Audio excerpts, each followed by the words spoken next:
Bradyn, how are you? I'm doing good. Yeah, so well, I don't know if anyone else saw, but I saw on Instagram that you posted a Homelander Yeah. video.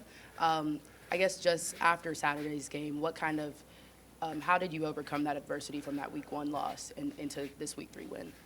So honestly, like it wasn't main so like of the comments and everything. During the USC game, like I found out I had time I lost my grandmother and everything. So just hearing all the noise and everything and like how people was talking about the team when I know like we're better than what we are, it feels good like to just shut them up sometimes and just make a statement and everything. But I love Homelander. I just finished watching The Boys. That's my favorite show right now. But it's just in those things. I really don't pay much mind to it. But when I see things like that, I just like to just keep receipts of everything. So you have something that makes you work harder when you come back to work on Mondays. So that's mainly the main thing for me. Yeah, obviously the hard work showed out on Saturday. Just what's clicking for you and all of the defensive line right now, right? Because you guys are playing at a level we haven't seen so far. Yes, sir. Honestly, it's our coaches. We got Bo Davis with the interior D lineman. We got Coach Peoples and on the edges. And, they're all just consistently building a mindset of just, like, go get it and, like, cut it loose. So, I feel like they're helping us make those like, next steps to, like, get to where we want to be. And, we got a mindset that we come to work every day. And, like, we just want to continue to work, and, like, get better every day. So it's like every week we're looking at something new to get better. If that's getting better in the run, or if it's getting better in just pass coverage, or just overall just being disruptive. So that's basically the main thing that makes us focus on and everything. So after the game, you were talking about a three-piece. Yes. Have you ever had 3 sacks in a game? But probably my last time I had that was probably in high school versus LaGrange. In high school, I haven't had a performance like that ever. And I feel like that's just like off the strength of my grandmother passing and everything, and her just watching over me and everything. So I really just put that towards her and give all the credit to her and all of our coaches and everything. But my teammates really set me up though. If you really look at the film, they was there setting it up. It wasn't just me out there going to get it. They had them caged in. We focused on caging in the scrambling quarterbacks a lot. So When did your grandmother pass? During the USC game. During the game while you were playing? Yeah. That's on your mother's side or your? Yeah, my mother's side. Mother's side. So you come here from Oregon, you've been working hard. Yes, sir. So to get 3 sacks in the game, how does that feel for you? It kind of reflects on everything that I've been through in my process, really. Being at Oregon for 3 years, coming here last year, getting a little bit more experience, and then this year taking on a bigger role. Doing something like that, it builds your confidence up. So, you already have a feeling in the back of your mind of what you think you are, and then when you go out there and do it, it's a difference, like when you actually go do it, so you know what you are. So, really, that's like first time, kind of surprised me that I did it, but it came so soon, but I'm glad it clicked, When the team is down like they were 0-17 the way y'all were, how do you stay in the mindset to kind of make the comeback and have the game that you had on Saturday? We got a mental edge thing that we always do. We always, we start off in the summer, and even in the spring, we always have like something called mental edge, where we always talk about mental traits, where we can always have things where like you have mental self-talk and just things like that, just like to keep your mentality strong.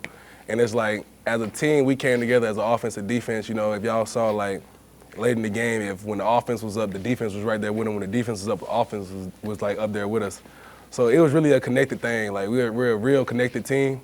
And, once we got all that together, everything's starting to get together piece by piece. So when things get bad, we don't flinch. We just go out there and attack.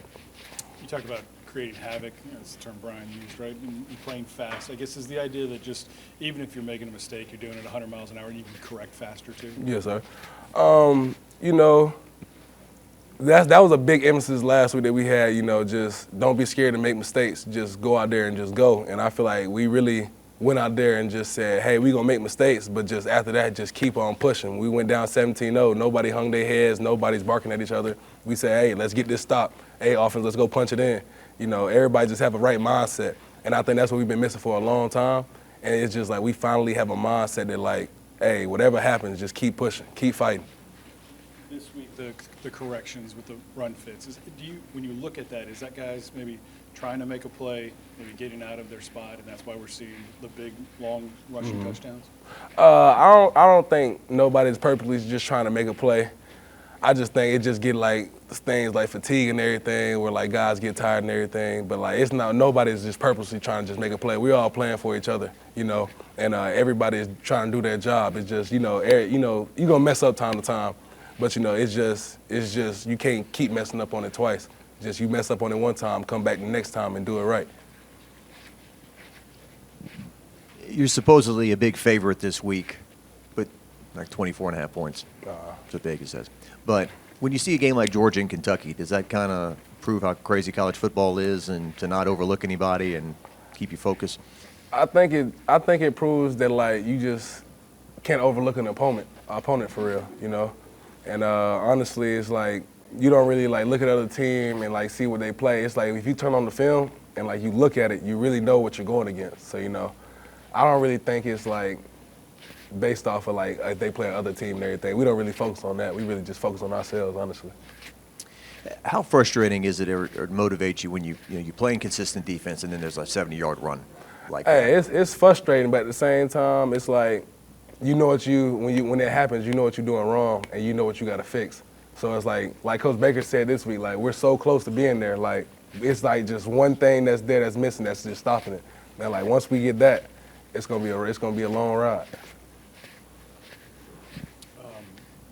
Talk about those tackles, right? Tank goes down, everybody's like, oh, what are they going to do, right? But the tackles, Witt and Perk and Penn all on the field together, like what kind of difference can that make for you guys? Like losing Jacobian. Yeah, and then everybody kind of just like adjusting. I think that's my favorite part about this team is like we have a next man up mentality, and it's like we're deep at a lot of positions. So like even the young guys like Ahmad done made stride. Ahmad was in the edges at first in our room, and then went to 3-tech, and Ahmad's as a freshman making great gains.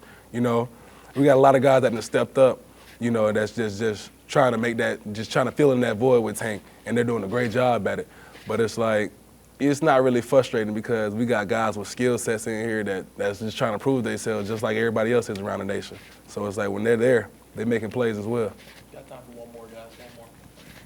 It's such a tough win. What kind of culture would you say is being established in the defense that may be different from other teams that you played on as you guys look to build momentum?